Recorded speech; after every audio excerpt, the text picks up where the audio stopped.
अस्सलाम वालेकुम वरहमतुल्लाहि वबरकातुहू। रमज़ान का महीना इबादत और नेकियों का महीना है। जब हम नेकियों की बात करते हैं तो एक बहुत बड़ी नेकी जो हमसे अक्सर रह जाती है वो है अपने चाहने वालों की गलतियों पर उनको माफ़ करना।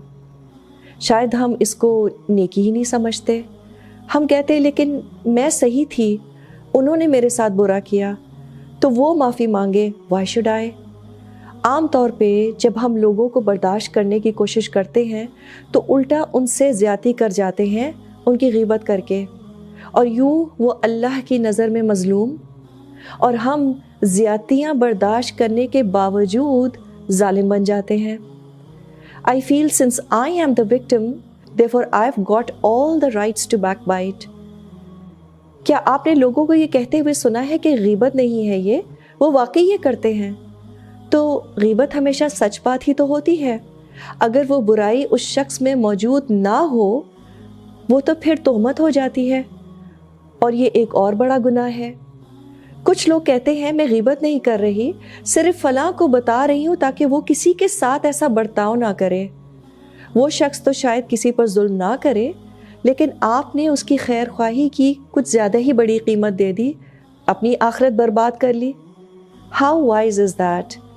कुछ लोग कहते हैं ये ग़ीबत थोड़ी है, मैं तो मजाक कर रही हूँ। तो दुनिया में अगर आपको the best stand up comedian का अवार्ड मिल भी गया, is it really worth perhaps burning in hell forever? So how should I bring myself to forgive others?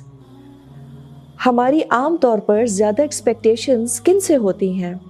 उनसे जो ज़्यादा समझ रखते हैं या वो जो कम फहम होते हैं?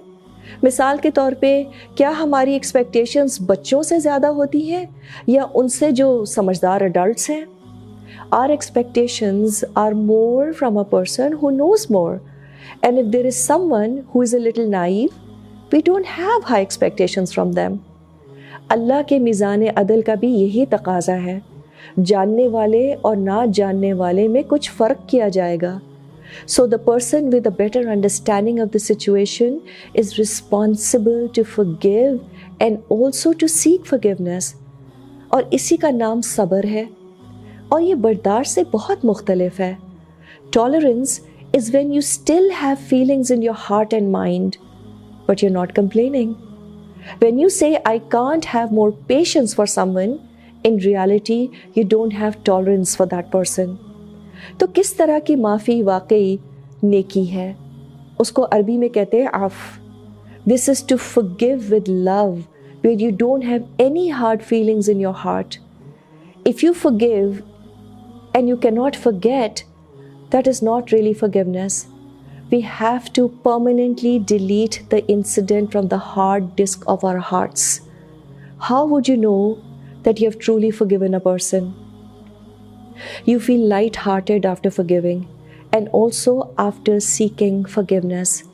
Sabr is when you have forwarded the case to the Supreme Court up there, and tolerance is when you're trying to handle the situation on your own। तो असल नेकी बर्दाश्त नहीं बल्कि सब्र है। कैसे पता चलता है कि मैंने सब्र किया या बर्दाश्त? If there is still a chance of you complaining, then that's tolerance। But if you have decided to close the chapter and move on, that is true patience। क्योंकि नाखुशगवार हालात अल्लाह की तरफ से एक अपॉर्चुनिटी है कि मैं सब्र करके अपने लिए नेकी कमा लूँ। तो इस रमज़ान हम दूसरी इबादत के साथ साथ अपने दिल भी साफ़ करेंगे। और क्यों? इसलिए कि आज अल्लाह ने मुझे इस बात का फ़हम दे दिया है कि इस शख्स से मुझे अल्लाह आज़मा रहा है। It's no more about this other person, it's about Allah testing me and giving me an opportunity to earn His pleasure by forgiving this person। जब हमारा फोकस अगले शख्स से हटकर अल्लाह की कदर पर हो जाता है, this is a huge paradigm shift in life, और फिर हम खुशी खुशी इसको एक बड़ी नेकी समझकर दूसरों को दिल से माफ़ कर देते हैं। रमज़ान में हम ख़ुद भी तो अल्लाह से कसरत से इस्तग़फ़ार करते हैं ना। अगर हमारी इस एक नेकी से अल्लाह हमारे गुनाह माफ़ कर दे तो क्या ये बुरा सौदा है? Isn't this a very small price to pay for being forgiven for all the sins that we commit? تو اس مہینے اللہ ہمیں صابرین میں شمار کر لے اور ہمیں ہمیشہ دوسروں کو دل سے معاف کرنے کی توفیق عطا فرمائے۔